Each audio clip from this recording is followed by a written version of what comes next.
Hi, I'm in for WTI. Did you know that it's possible to get a mop and a vacuum in the same apparatus? I didn't. I've always been one that loves to have clean floors, but the idea of sweeping or vacuuming before and then having to go and mop after, it was so much, and I would just get so distracted and it would never happen. So my floors would not get mopped. I have even a robot vacuum cleaner, but the vacuum would need to go home and charge before it could mop. So for me to switch it out for the mop after, I would forget. So now I can just do it all in one. It is so easy to use this machine. It is nice and lightweight. It's really great for when I spill anything on the floor accidentally. It's really easy to clean it. It has a docking station that you just set it on and pour some water in and it runs through. Make sure that everything's nice and clean inside. You just keep going until everything runs clear.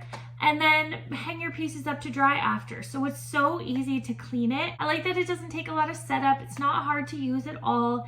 And it just makes my life so much easier being able to do those two steps together. The floors are left sparkling clean and smell so good. And it just makes me so happy. I'm just super, super impressed with this vacuum and I cannot stop telling people about it. So I just really love this BISSELL CrossWave. It has just made my life so much easier when it comes to keeping my house clean. And that is my point of view.